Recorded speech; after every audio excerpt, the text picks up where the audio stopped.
पश्चिम बंगाल में दूसरे और आखिरी चरण का चुनाव संपन्न होने के बाद बुधवार को कई एजेंसियों ने अपने अपने एग्जिट पोल के आंकड़े जारी किए थे, लेकिन एक्सिस माई इंडिया ने ऐसा नहीं किया था।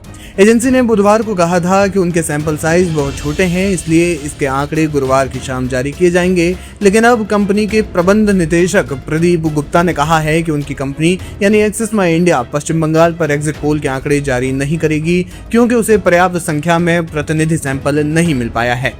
एनडीटीवी से बात करते हुए प्रदीप गुप्ता ने बताया कि बंगाल का एग्जिट पोल जारी नहीं करने की मुख्य वजह सर्वे के प्रतिभागियों का उत्तर नहीं देना है। उन्होंने बताया कि सर्वे में करीब 60% लोगों ने ये नहीं बताया कि उन्होंने किसे वोट किया है, लिहाजा ये निर्णय लिया गया है कि कंपनी एग्जिट पोल सर्वे के आंकड़े जारी नहीं करेगी। गुप्ता ने कहा, एक्सिस माई इंडिया का तरीका लोगों से आमने सामने बात करना है, और जब हमने पहले चरण के बाद बात करने की कोशिश की तो करीब 60 से 70% लोगों ने अपनी जुबान पर ताले लगा लिए थे। वे हाँ या ना कहने के लिए भी तैयार नहीं थे। उन्होंने इसे भय का माहौल से भी जोड़ा है। गुप्ता ने एक दिन पहले कहा था कि बंगाल में चुनाव के संदर्भ में कोई भी किसी से बात करने को तैयार नहीं है, इसलिए जब तक हमारा सैंपल साइज बड़ा नहीं हो जाता तब तक हम 20 से 30% सैंपल के आधार पर अनुमान नहीं लगा सकते। इतने छोटे सैंपल साइज पर आंकड़े का अनुमान लगाना सही नहीं लगता। उन्होंने कहा कि इसके लिए हम गुरुवार को एक बार फिर कोशिश करेंगे। शायद अब जब चुनाव हो चुके हैं तो लोग ज्यादा सहज महसूस करेंगे, लेकिन अब गुप्ता ने कहा है कि इस बात की संभावना है कि एक्सिस माई इंडिया अब बंगाल के अपने आंकड़े जारी ना करे। बंगाल में कुल मतदान 92.47%। बता दें कि 2 चरणों में हुए बंगाल विधानसभा चुनाव में कुल मतदान 92.47% दर्ज किया गया। पहले चरण में 93.13% और दूसरे चरण में 91.66% मतदान हुआ।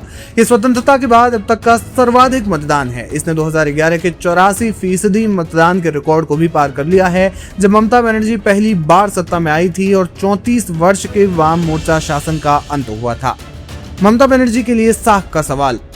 बनर्जी के लिए ये चुनाव उनके राजनीतिक जीवन की निर्णायक लड़ाई मानी जा रही है। लगातार 3 कार्यकाल और 1.5 दशक तक सत्ता में रहने के बाद वो केवल सत्ता बरकरार रखने बल्कि अपने स्थापित राजनीतिक ढांचे की रक्षा के लिए भी संघर्ष कर रही हैं। ऐसे में माना जा रहा है कि तृणमूल कांग्रेस और ममता बनर्जी के लिए ये लड़ाई आर या पार की है। इसी बीच बुधवार को जारी कुछ एग्जिट पोल के सर्वे में भारतीय जनता पार्टी की जीत का अनुमान लगाया गया है, जबकि कुछ सर्वे बताते हैं कि मुख्यमंत्री ममता बनर्जी के नेतृत्व वाली तृणमूल कांग्रेस में बनी रहेगी। बहरहाल 4 मई को चुनाव के नतीजे आने वाले हैं और ऐसे में ये देखना बेहद दिलचस्प होगा कि बंगाल के महासमर में बंगाल की सत्ता पर काबिज कौन होता है।